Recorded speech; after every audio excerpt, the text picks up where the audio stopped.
을 앞두고 있는 주일은 주일인 것 같습니다. 뭐 좀 많지 않지만은 그렇고 성가대도 좀 썰렁하고 네, 그런 것 같습니다. 오늘 읽은 본문의 말씀을 통해서 하나님을 향한 갈망이라고 하는 제목을 함께 은혜를 나누는데요. 우리 앞에 뒤에 옆에 분과 인사하실 때 주 안에서 사랑합니다, 축복합니다, 인사합니다. 주 안에서 사랑합니다, 축복합니다. 또 이제 추석이니까 우리 옆에 분과 다시 한번 인사할 때 풍성한 뭐라 그래야 되나요? 추석 보내세요 그래야 되나요? 하여튼 인사합시다. 풍성한 추석 보내세요. 한가위 보내세요.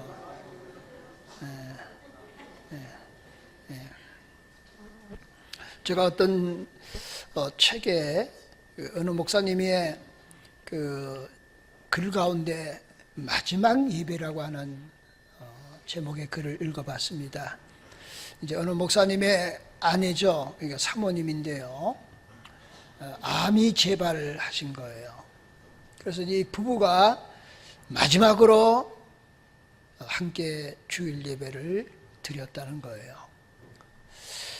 그 목사님은 그 예배를 평생 잊을 수가 없다는 거예요. 아들 하나밖에 없는데 군대 갔습니다. 하기 때문에 28살 늦은 나이에 군대 입대한 거예요. 근데 이 아들에게도 엄마가 암이 재발되었다고 알리지 아니했습니다. 그리고 그 마지막 예배를 드리는 순간에 말로 형용할 수 없는 절박감과 간절함이 밀려오기를 시작했습니다. 그리고 집으로 돌아와서 마지막으로 눈물로 가진 예배를 드렸다 하는 글을 읽어봤습니다. 오늘 우리가 섬기는 교회, 그리고 우리가 지키는 주일, 그리고 우리가 드려지는 이 예배가 만약에 내 생애의 마지막 예배이라면 어떨 것인가? 아니면 나의 동반자와 함께 드리는 예배가 마지막 예배이라면 어떨 것인가 하는 거예요. 비본질적인 여러 가지 것들이 있습니다. 흔히 말하는 불평, 원망, 시험, 이런 것들은 말끔히 아마 사라지지 않겠는가. 오늘 읽은 이제 수가성 여인이 나오는데요. 수가성 여인이 예수님께 이렇게 묻습니다. 요즘식으로 말하면은 어느 도시가 좋습니까? 어느 교회가 좋습니까? 어느 목회자가 좋습니까? 어느 교훈들이 이렇게 좋은가? 라고 그렇게 물을 거예요. 방황하면서 마음속에 예수님이 이렇게 대답하실 것 같아요. 이 산에서도 말고 저 산에도 말고 내 이름이 등록된 교회에서 영과 진리로 드리는 예배자가 되라. 하나님은 이렇게 예배하는 자를 찾으시느니라. 이렇게 하나님이 우리에게 말씀하실 것 같아요. 우리가 만약이라고 하는 단서가 달지만은 이 시간이 마지막 예배였다고 한다면 얼마나 간절함이 있겠는가. 매 순간순간마다 자신의 기준이요 잣대로 살아가는 우리들이 아니라 믿음의 업그레이드를 하셔서 오늘 이 예배가 내 생애의 마지막 예배라고 하는 심정으로 하나님께 신령과 진정으로 간절함으로 드려지는 예배가 될 수 있기를 소망합니다. 학자들이 이렇게 말합니다. 우리의 신체, 사람에게 신체의 수분이 70%가 함유하고 있다. 그렇게 말합니다. 그래서 어떤 분은 이렇게 사람에 대해서 말했습니다. 걸어다니는 물통이다. 왜? 우리의 모든 구성이 70%가 수분을 함유하고 있다라고 하는 거예요. 자, 수분, 물이죠. 자, 물이 부족하면은 갈증을 느끼게 됩니다. 근데 이 사람들이 느끼는 이 갈증이라고 하는 것은 결코 나쁜 것이 아님을 우리가 압니다. 자, 갈증. 자, 수분이 부족한 거예요. 그게 부족하다고 갈증을 느끼는 것이 바로 우리 몸의 경보장치입니다. 만약에 경보장치가 없다면 내가 지금 갈증 수분을 섭취해야 되는데 내 몸에 아무런 반응이 없다면 그 문제가 심각해지는 거예요. 갈증을 느끼는 그 자체가 은혜다, 이런 얘기예요. 그게 이제 경보장치와 같아, 그런 거예요. 그런데 갈증을 포함해서 유사한 여러 가지 일들 가운데서 그 신호가 우리 몸에 뭐로 나타나느냐 그러면은요, 통증이라고 하는 것으로 나타나는 겁니다. 여러분, 사람이 아프면은 느낌이 통증으로 느끼는 거예요. 통증이 오면은 여러분 그 불쾌하게 생각할 것도 없어요. 왜? 통증이 온다는 것은 어딘가는 문제가 있다라고 우리 몸에서 신호를 보내는 거예요. 제가 서론에 어떤 사모님이 암이 재발했다. 여러분, 암 가운데 여러분 통증을 이렇게 동반하는 암이 있어요. 근데 어떤 암은 전혀 통증이 없는 거예요. 그러다가 약간의 통증을 느껴서 병원에 가는 순간에 이미 상기, 사기가 되는 거예요. 그러니까 통증이 있는 것이 우리 몸에 좋은 신호이다라고 하는 거예요.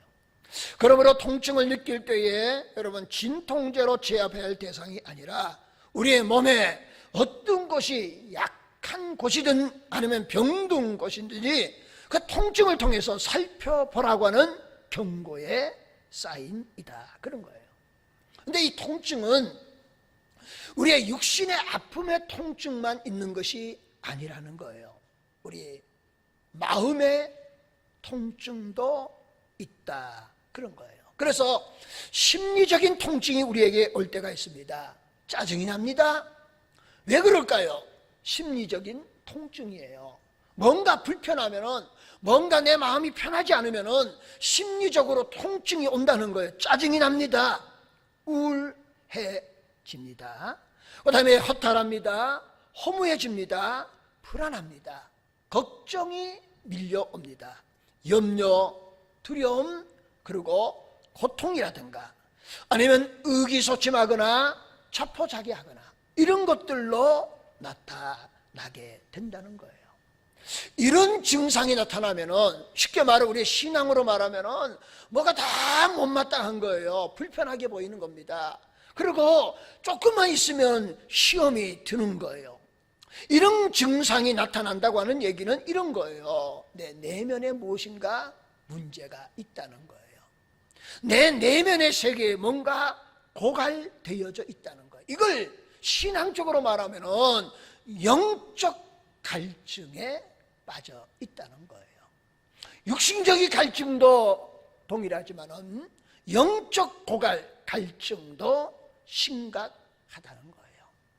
사람들이 이런 심리적인 통증을 느낄 때에 그 불편한 감정을 잊어버리기 위해서 여러 개의 방법을 동원합니다. 흔히 이제 세상 사람들은 술을 마시거나 쾌락에 취하거나 오락하거나 도박에 빠지기도 하는 거예요. 그런데 이런 것들이 우리의 심리적인 갈증을 해소해 주지 못한다는 거예요. 잠시 갈증을 풀어주는 것 같지만은 다시 목마르게 되는 거예요. 그리고 더 강력한 자극적인 것들을 추구하게 되는 겁니다. 그래서 결과적으로는 그 사람은 무너지게 되는 거예요. 마치 여러분 갈증이 일 때에 물을 마셔야지 바닷물을 마시면은 더 갈증이 심해지는 것처럼 세상의 여러 가지 것들을 추구하면은 오히려 더 심리적으로 더 갈증이 더 심해지게 된다라고 하는 사실입니다. 뿐만 아니라 또 다른 사람은 이런 방향이 아니라 세상의 지식이라든가 아니면 명예라든가 재물이라든가 권력이라고 하는 것을 채움으로 심리적인 통증을 해소하려고 합니다. 그러나 인간의 마음속에 깊은 공허함이라고 하는 것은 이런 것들로도 채워지지 않는 것이다 하는 거예요. 모든 사람에게는 욕구가 있습니다. 우리가 말하는 식욕이 있고요, 성욕, 명예욕, 권력욕, 여러 가지 것들이 있습니다. 근데 욕구 자체는 사실은 나쁜 것이 아닙니다만은 이것을 잘못된 방법으로 추구하다 보면은 결국은 무너지는 거예요. 자, 우리에게 기본적인 욕구가 없다. 그러면 그 사람은 생을 포기한 사람과 같은 거예요. 우리에게도 동일하게 욕구가 있는 겁니다. 그런데 이 욕구를 하나님의 백성은 어떻게 채워가야 할 것인가 하는 거예요. 우리는 거룩한 영성으로 채워가는 은혜가 있기를 소망합니다. 예수님께서 우리에게 이렇게 말씀하셨어요. 심령이 가난한 자는 복이 있다. 이거 조금 더 우리의 마음에 와닿게 말하자면 이런 겁니다. 예수님이 이렇게 말합니다. 의에 줄이고 목마른 자는 복이 있다 하는 거예요.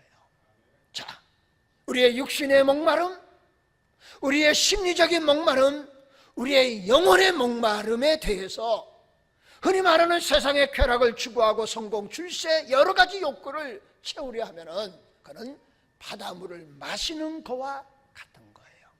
그런 것들로 채워진다고 그래서 우리가 영혼을 가지고 있는 사람이기 때문에 그게 채워져도 진정한 행복을 누릴 수가 없습니다. 우리에게는 하나님의 영혼을 가지고 있는 자이기 때문에 하나님의 것으로 채워져야 거기에 충만함이 있는 거예요. 그래서 세속적인 것으로 채우려고 하는 것이 아니라 주님의 말씀처럼 우리가 이런 기본적인 욕구를 가지고 어떻게 욕구를 승화해 갈 것인가, 의에 줄이고 목마른 자가 되시기를 축원합니다. 심령이 가난한 자가 복이 있다는 거예요. 어떤 의미에 보면 세상과 정반대의 길을 걸어가는 거예요. 이게 그리스도인이 가져야 될 영성이다, 그런 말씀이에요. 왜 이런 말씀을 드리냐 그러면 오늘 본문에 수가성 여인에 대해서 나오는 거예요. 수가성 여인이 세상의 것들로 채우려 했지만은 그러나 목마름에 빠져 있었습니다. 예수를 만나는 순간에 그의 목마름은 해소된 줄로 믿습니다. 그리고 주님이 주시는 생수가 그 배 위에 넘쳐 흘리게 된 거예요. 여러분, 우리의 삶 속에 진정한 생수는 예수 그리스도가 되시는 줄로 믿습니다. 예수 그대로 그분 우리의 길이 되시고 우리의 진리가 되시고 우리의 생명이 되시는 주님이신 줄로 믿습니다. 그래서 의에 줄이고 목마른 자가 되자, 심령이 가난한 자가 되자, 세상의 방법으로 살아가는 것이 아니라 하나님의 원리로 하나님의 방법으로 살아가는 신실한 믿음의 사람 되시기를 소망합니다. 그 가운데 첫 번째는 삶의 목마른 수가성 여인을 본문에서 보게 됩니다. 여러분, 수가성 여인의 성경에 언급이 없어서 자녀가 있었는지는 알 수는 없지만은 분명한 것은 남편이 6이 있었다는 사실이에요. 그리고는 여전히 그 여인은 목말라 했다는 거예요. 예수님께서 고향 갈릴리로 가시면서 그 길에 사마리아 성을 통과하셨습니다.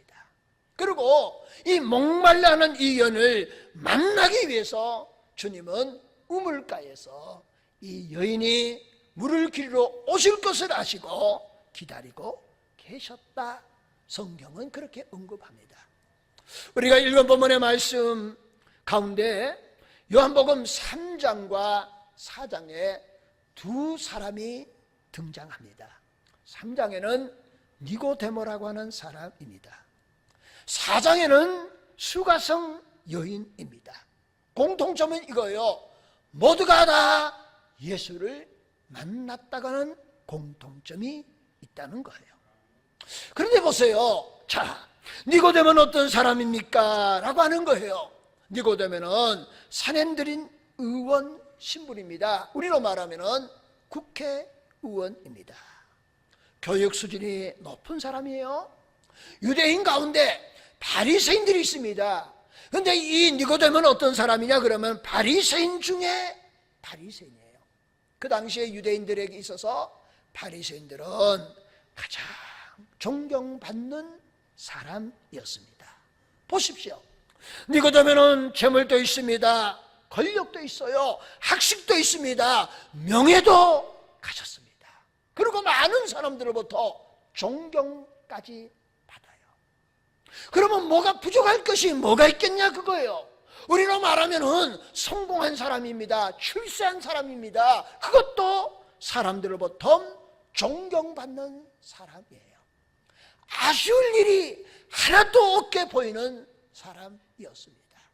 그런데 요한복음 3장이 우리에게 말하고 하는 내용은 이거예요. 그런 니고데모도 역시 목말라 했다는 거예요.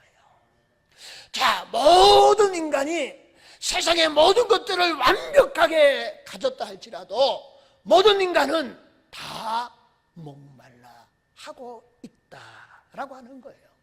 그래서 니고데모는 은밀한 밤에 예수님을, 아무도 모르게 예수님을 찾아와서 예수님께 질문하게 되는 거예요. 왜? 그 속에 세상의 것들로 가득 채워져 있어도 채워지지 아니하는 목마름이 있었기에 예수님 앞에 나오게 되었다라고 하는 사실이에요. 그러면은 니고데모에 비하면은 수가성 여인은 어떤 사람이냐 하는 거예요. 보세요. 수가성 여인은 멸시받는 사람이었습니다. 그 사람들로부터, 수가성에 있는 사마리아에 있는 사람으로부터 지탄받는 여인이었어요. 좀 막말로 말하면은 막장 인생이었다 그런 거예요. 얼마나 사람들을 만나는 것을 꺼려했으면은 성경에 6시에 물을 기르러 갔다는 거예요. 그걸 우리나라 시간으로 환상하면은요 6시간을 더하면은 오전 12시가 되는 거예요. 팔레스타인은요 12시가 되면은 개미 새끼 한 마리도 움직이지 않아요. 남자분들 군대 가셨으면은 여름에 오침 하시죠. 12시부터 1시까지 잠을 자는 거예요. 식사하고. 왜? 너무 뜨거워서 일사병이 걸리니까 훈련도 멈추고 쉬는 것처럼 팔레스타인은 우리와 비교할 수 없을 정도로 뜨거운 시간입니다. 그러니 누가 물을 기르러 나오겠습니까? 그 시간에 물을 기르러 이 여인이 나왔다는 거예요. 그 정도로 누구도 만나고 싶지 않은 그런 비참한 불행한 여인이었다라고 하는 거예요. 그런데 이 여인을 예수님께서 우물가에 가셔서 기다리고 계셨다 하는 거예요. 여러분, 니고데모와 수가성 여인의 차이점이라고 하면 이런 차이점이 있는 것 같아요.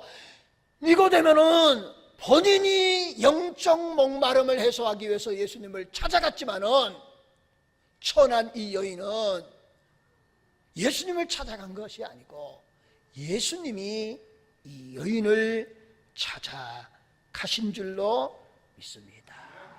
니고데모, 여러분 세상에 성공하고 출세한 사람이에요. 수가성 여인은 세상에서 천대받는 사람입니다. 우리 주님의 사랑은 잘 되는 사람이든지 잘 안 되는 사람이든지 모두가 차별 없이 사랑하시는 주님이신 줄로 믿습니다. 그 사람이 존귀한 사람이든지 비천한 사람이든지 차별하지 않으시는 하나님의 은혜가 있는 줄로 믿습니다. 그 사람이 기회를 만나서 승승장구하든지 아니면 위기를 만나서 낭떠지로 떨어지든지 그럼에도 불구하고 하나님은 차별 없으시고 그리고 찾아가 주시며 만나 주시기를 원하시는 주님의 그 사랑의 넓이와 깊이를 느낄 수 있는 우리들이 될 수 있기를 축원합니다. 그래서 본문 4절에 이렇게 말하는 거예요. 예수님께서 사마리아로 통과하여야 하겠는지라. 그 얘기가 뭐예요? 내가 그 여인을 만나기 위해서 의도적으로 사마리아로 들어가셨다라고 하는 거예요. 우리가 아시는 것처럼 유대인들은요 사마리아 사람들을 사람 취급하지 않은 거예요. 그래서 갈릴리로 올라가고 예루살렘에 올라가는 그 길에 사마리아를 이제 경유하면 그게 지름길이에요. 근데 그 사람들은 사마리아 사람을 사람 취급하지 않으니까 우회해서 예루살렘으로 갈릴리로 갔다 그런 거예요. 그런데 그런 그곳에 우리 주님은 찾아가신 줄로 믿습니다. 여러분, 하나님의 사랑은 이와 같은 거예요. 우리를 구원해 주시려고, 십자가의 구속의 은혜를 우리에게 주시려고, 우리의 죄의 대가를 지불해 주시려고, 사망 권세를 이기시고 부활의 은혜를 주시려고 우리 주님이 낮고 천한 이 땅에 육신의 몸을 입고 오셨습니다. 그게 성육신의 은혜입니다.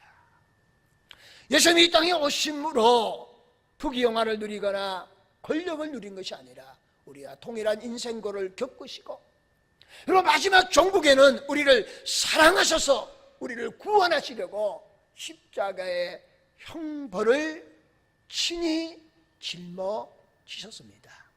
주님이 힘이 없으셔서 로마 병정에 잡히셔서 불가항력적으로 십자가에 죽으신 것이 아니라 성경 우리에게 이렇게 말합니다. 지금 당장이라도 하늘의 천군 천사를 통하여서 천지가 개벽할 수 있는 일을 만들 수 있은 주님이심에도 불구하고 우리를 구원하셔야 되기 때문에 어린 양이 되셔서 묵묵히 십자가를 지신 줄로 믿습니다.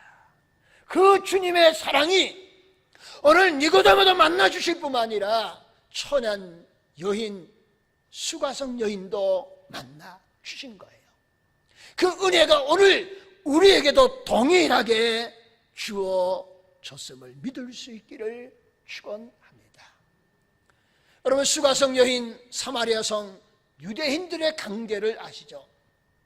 여러 가지 이유가 있지만은요, 사마리아 성은 사실은 이스라엘 백성들이 만든 도시 형성은 사실 아니라고 말하는 게 정확할 거예요. 이스라엘 백성이 바벨론 포로로 잡혀갑니다. 그 다음에 메데 바사가 바벨론을 또 이제 함락합니다. 이런 과정 가운데 바벨론과 메데 바사의 정책이 뭐냐 그러면은 유대인들을 자기 국민화 시키기를 원하는 거예요. 그래서 사마리아 성을 새롭게 새로운 정착촌을 만드는 겁니다. 그러고는 유대인과 바벨론 사람, 메데 바사 사람들이 결혼해서 거기서 살게 하는 거예요.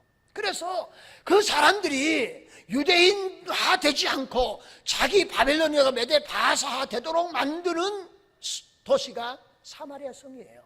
근데 유대인들 입장에서는 어떻게 사마리아 성에 있는 사람을 이해하느냐 그거예요. 아예 다른 이방인은 이방이라고 생각해요. 그런데 피를 쏟고 혼혈을 만든 사마리아 사람들을 사람 취급하지 않는 거예요. 그들이 괴 취급했다, 성경은 그렇게 말하는 거예요.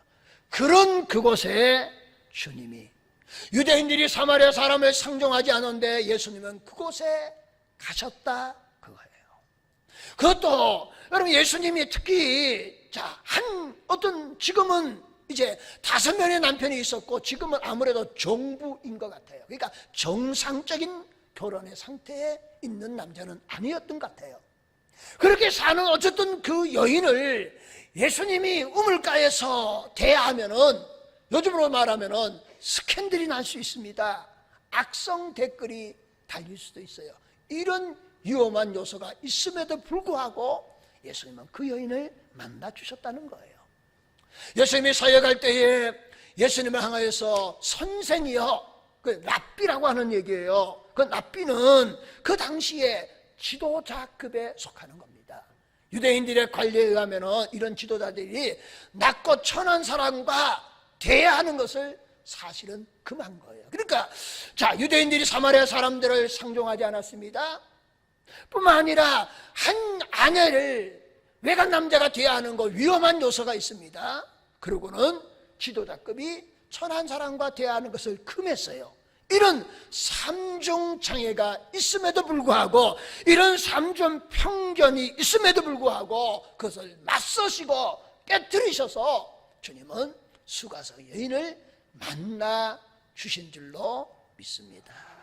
이런 은혜는 오늘 저와 여러분과 동일한 거예요. 내가 부족할지라도, 내가 죄악 가운데 허물이 많을지라도 우리 하나님 우리를 사랑해 주셔서 우리를 찾아와 주시고 우리의 죄를 사하여 주시고 그리고 시온의 대로를 열어주시는 주님이신 줄로 믿습니다.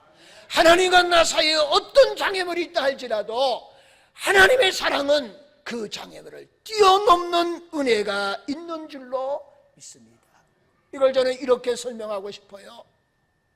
예수님이 십자가에서 7마디 말씀을 하셨잖아요. 그걸 가상칠언이라고 그래요. 그 가운데 여러분 기억해 봅시다. 예수님이 이렇게 말합니다. 내가 목마르다. 그렇게 말해요. 예수님이 십자가에 못 박히시니까 피와 모든 액이 다 흘러내리니까 얼마나 가르셨겠어요. 실질적으로 육신의 목마름을 얘기하셨어요. 근데 예수님이 7마디 말씀하실 때마다 의미 없는 말씀을 하지 않으셨다는 거예요. 예를 들면 이런 거예요. 말이 안 되는 얘기지만은 우리나라식으로 말하면은 십자가에 못 박혀 죽으셨다. 그럼 얼마나 통증이 아프겠습니까? 우리나라 사람이 통증이 아프면 어떻게 합니까? 아이고 그러잖아요. 제가 조금 아프면은요, 평상시에 잘 안 아픈데 아프면은 한번 아프면 좀 된통 아파요. 근데 내가 생각해봐도 아프면은 제가 좀 엄살이 있는 것 같아요. 감기 몸살 심하게 했잖아요. 그러면 밖에서 안 그러, 집에서 누워가지고 아프면은 아이고 그런 것 같아요. 예수님이 십자가에서 가상 출원하실 때 우리나라식으로 말하면 아이고 그러셔야 되는데 그런 통증 아프셔서 내가 지금 죽게 되었다 막 절규하시고 그런 말씀이 없는 거예요. 그러면은 내가 목마르다, 육신에 목마르지만은 실질적으로 예수님이 뭐에 목말라셨을 것인가 하는 거예요. 주님은 왜 십자가를 지셨습니까? 한 가지 이유예요. 우리를 구원하시려고 주님은 십자가를 지신 거예요. 뭐에 목말랐을까요? 우리를 구원하시려고 목말라 하신 줄로 믿습니다. 이걸 조금 더 악되게 해석하면은 한 영혼이라도 구원받기를 원하셨던 주님의 마음이에요. 그런 목마른 마음을 가지고 주님은 수가성 여인을 찾아가 주신 줄로 믿습니다. 수가성 여인은 인생에 목말라 한 거예요. 예수님은 한 영혼을 구원하는 데 목말라 하신 거예요. 이 목말라 하신 두 분이 만나시게 되었다 그런 거예요. 여러분, 우리 주님은 오늘도 우리를 구원해 주시기를 목말라 하시는 거예요. 오늘도 우리를 영혼에 회복시키기를 원하시는 목마름에 주님의 사랑의 깊이와 넓이가 있음을 깨달을 수 있기를 축원합니다. 그리고 분명한 것이 있어요. 이 수가성 여인의 목마름을 해결하실 분은 오직 예수 그리스도 한 분밖에 없는 줄로 믿습니다. 우리의 인생의 목마름을, 우리의 영혼의 목마름을 해결하실 분은 오직 한 분, 예수 그리스도 밖에 없는 줄로 믿습니다. 그분이 우리의 생수가 되시는 거예요. 그분이 우리의 영원한 영생의 은혜의 주님이 되시는 줄로 믿습니다. 자, 이제 수가성 여인과 예수님과 대화가 이어지는 겁니다. 근데 요한복음 4장 10절 말씀이 이렇게 말합니다. 내가 만일 하나님의 선물과 또 내가 물 좀 달라 하는 이가 누구인 줄 알았더라면 내가 그에게 구하는 것이요 그가 생수를 내게 주었으리라 하는 거예요.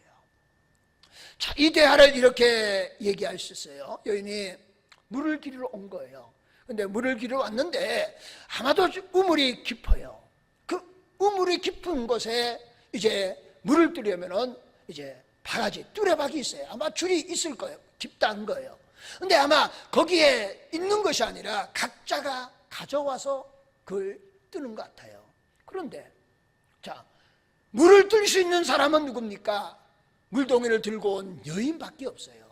근데 아무런 도구가 없는 예수님께서 내가 누구인지 너희가 알았으면 그렇게 말씀하면서 그에게 생수를 달라고 했을 것이다. 여인이 깜짝 놀라는 거예요. 아니, 물들 도구는 나에게밖에 없고 우물은 깊은데 당신이 그런 물을 어디서 뜨겠습니까? 그리고 그걸 나눠줄 수 있습니까? 라고 말하는 거예요. 여러분, 예수님이 말씀하는 생수가 도대체 뭐냐 하는 거예요. 여러분, 예수님 말씀한 생수는요, 비유예요. 은유적으로 말씀하신 거예요. 여러분, 생수는 첫 번째 뭐냐? 예수님 자신이 생수가 되시는 줄로 믿습니다. 인생의 인간의 모든 근원의 문제를 해결하실 분은 오직 예수 그리스도밖에 없는 줄로 믿습니다. 뿐만 아니라 생수라는 의미는 이렇게 해석하고 싶어요. 오늘날 우리에게 있어서 생수는 성령 하나님이신 줄로 믿습니다. 보혜사 성령이에요. 보혜사 성령이 내 마음에 임하면요, 마른 심령에 풍성한 은혜가 넘쳐 흐르게 될 줄로 믿습니다. 그리고 성령 충만하면 우리가 말하는 은혜 받으면은요, 세상의 모든 것도 있다 할지라도 불효할 것 하나도 없어요. 세상 사람 말부러 아니할지라도 나도 역시 세상 사람 부럽지 않네. 하나님의 은혜 생각할 때마다 할렐루야 찬송이 저절로 나오네. 별로 아멘이 안 되시는 것 같아요. 성령 내 마음속에 하나님의 은혜만 충만하면은요, 세상 북이 그거 잠깐 있다가 없어지는 거예요. 영원한 거 있나요? 제가 서론에 마지막 예배, 언젠가는 마지막 예배 드려야 될 거 아니에요. 그러잖아요. 영원한 것은 하나님 안에 있는 줄로 믿습니다. 그 성령을 통해서 내 영혼의 목마름이 해소되고요, 내 육신의 목마름이 해소되고 예수 그대로 충만하고 성령 충만한 하나님의 사람이 될 수 있기를 축원합니다. 그러면 내 배에서 생수의 강이 넘쳐 흐르는 놀라운 역사가 일어나게 될 줄로 믿습니다. 보살의 여인이 이렇게 예수님께 질문합니다. 이제 본문을 벗어난 내용이에요. 4장 15절 말씀에 이렇게 말합니다. 주여 그런 물을 내게 주사 목마르지 않고 또 여기 물 기르러 오지도 않게 하소서. 그런 물이 있다면 나에게 달라는 거예요. 지금까지 내가 물을 마셔봤지만은 마셔도 시간이 지나면 갈증이 오는데 영혼의 목마른 생수가 있다면 나에게 달라라고 반문하는 거예요. 그렇습니다. 수가성 여인은 그 우물에서 물을 길러다가 마셨을 거예요. 삶의 현장에서 목마른 영혼을 해결함을 받기 위해서 수없는 삶의 현장에서 치열한 삶을 살았을 거예요. 그러나 삶의 현장은 늘 목말랐고 내가 길러온 물을 마셔도 목말랐던 것처럼 그런 거예요. 그러나 주님을 만나면은 주님이 우리의 구원자 되심을, 그분을 통하여서 우리가 영원한 영생을 얻었음을 강격하는 생수가 우리에게 있기를 예수님의 이름으로 축원합니다. 저는 이렇게 생각해요. 세상에서 가장 복 있는 자가 누구일 것인가 하는 거예요. 니고데모처럼 성공한 사람이 가장 복 있는 자일 것인가 하는 거예요. 아니라고 생각해요. 그럼 어떤 사람이 가장 복 있는 사람이냐? 그러면 이거예요. 예수를 만난 사람이 가장 복 있는 자인 줄로 믿습니다. 길이요 진리요 생명 되시는 우리의 구원자 되시는 우리의 메시아 되시는 그분을 만난 거예요. 인생의 근원적인 문제를 해결할 수 있는 분, 그분은 오직 예수 그리스도 한 분밖에 없는 거예요. 여러분, 그분을 만난 사람보다 더 복 있는 사람이 어디에 있습니까? 영원한 영생이 우리에게 예비되어져 있으니 그보다 복 있는 사람이 어디에 있겠습니까?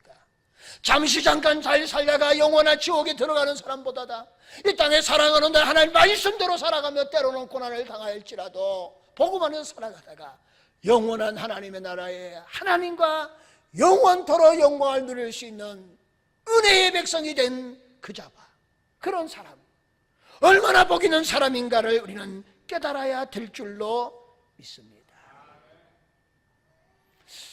근데 또 한 가지 주제가 나와요. 자, 생수의 얘기를 하시다가 오늘 제가 1번만 설교하고 말아야 될 것 같아요. 예수님이 갑자기 이 여인에게 이렇게 말합니다. 내 남편을 불러오라는 거예요. 자, 예상치 못하는 돌발적인 그런 일이 일어난 거예요. 제가 뭐 어디든지 마찬가지지만은요, 제주도 와서 목회하면서 처음에 제가 좀 실수한 부분들이 하나 있어요. 세고택 등록한 겁니다. 세고택 등록해서 등록카드를 보면서 그냥 저 육지에 사는 것처럼 똑같이 물어본 겁니다. 적히지 않은 부분이 있어요. 그래서 물어본 거예요. 그리고 남편 이름이 안 적혀 있거나 아내 이름이 안 적혀 있거나 그러면 남편 이름이 누구냐, 아내 이름이 누구냐 물어봤어요. 근데 대답을 주저하시더라고요. 내가 그때는 뭔지를 잘 몰랐어요. 근데 나중에 좀 가정에 문제가 있습니다. 그리고 그 다음 주에 교회를 안 나오죠. 아, 이게 아픈 부분들이 있구나. 그러고 나서는 누구든 새가족 등록하시면은 등록 적은 대로만 보고 대하고 끝냅니다. 더 묻지 않아요. 요즘 숙녀에게 나이를 묻는 것, 그 실례잖아요. 저희 친구 목사님이 카톡을 보냈는데요. 추석 때 그 잔소리하면 벌금 내는 것 가운데 제일 많은 벌금이 50만 원짜리 벌금이 있더라고요. 그게 자녀 보고 애 좀 낳아야 되지 않겠느냐 하는 게 50만 원. 그 다음에 결혼 좀 해야 되지 않겠느냐, 준비해야 되냐, 그게 30만 원. 그래서 제가 선택했습니다. 저는 50만 원짜리 선택했어요. 잔소리 50만 원. 내 친구 목사님은 아직 두 아들이 결혼하지 못해서 30만 원짜리로 결정했다고 해요. 그러니까 요즘은 묻지 말아야 될 것들이 많다는 거예요. 숙녀에게 나이를 묻거나 결혼관계, 가족관계 이런 것들을 묻는 것은 주의해야 되는 거예요. 자, 이 여인에게 있어서 남편 숨기고 싶은 거예요. 이거 묻지 마세요. 제발 이 문제만큼은 얘기하지 마세요. 그러고 싶은 것이 남편의 문제예요. 이 여인에게 있어서 말입니다. 근데 보십시오. 복음이라고 하는 것은 피상적인 것이 아니에요. 추상적인 것이 아니에요. 저 옆집 동네 얘기고 저 하늘나라 얘기가 아닙니다. 복음은 실체적인 말씀인 줄로 믿습니다. 자, 이 여인에게 있어서는 이 가정의 남편의 문제로부터 그 육신의 갈증이 시작된 거예요. 이게 해결되지 않고는 해소되지 않는 거예요. 예수님은 이 문제를 터치해 주신 줄로 믿습니다. 그리고 거기부터 자유함을 얻게 하시고 그로부터 치유받게 하시고 그로 통하여서 변화되어지는 하나님의 놀라운 역사를 베풀어 주신 줄로 믿습니다. 오늘 이제 제가 1번만 얘기했는데요. 여러분, 우리의 마음속에 생수의 강이 넘쳐 흐를 수 있기를 축원합니다. 인생의 근원적인 해답을 주실 분은 오직 예수 그리스도밖에 없습니다. 우리가 예수 그리스도를 만난 자가 가장 복 있는 자인 줄로 믿습니다. 그 예수를 통하여서 내 심령 속에 생수의 강이 넘쳐 흐를 수 있기를 축원합니다. 세상에 주는 평안이 아니라 하나님이 주시는 평안으로 넘쳐 흐르는 저와 여러분이 다 될 수 있기를 예수님의 이름으로 축원을 드립니다. 기도하시겠습니다. 은혜롭고 감사하신 하나님 아버지, 하나님의 은혜를 감사합니다. 하나님을 향한 갈망, 삶의 목마른 수가성 여인의 모습을 보게 됩니다. 낮고 천한 여인이지만은 주님은 차별하지 않으시고 찾아오셨고 그의 목마름을 이해하시고 그리고 치유해 주시고 그리고는 영혼의 목마름까지 채워주시되 생수의 강이 넘쳐 흐르도록 복을 허락해 주셨습니다. 오늘 우리도 이와 같은 하나님을 향한 영혼의 갈망이 있게 하시고 주님을 만나고 주 안에서 생수의 강이 넘쳐 흐르는 복 있는 하나님의 귀한 백성들 되게 하셔서 다시는 방황하는 어리석은 자가 되지 않게 하시고 생수의 강이 넘쳐 흐르는 복 있는 하나님의 귀한 백성으로 세워지도록 은혜와 복을 더하여 주시옵소서. 감사하고 예수님의 이름으로 기도하옵나이다. 아멘.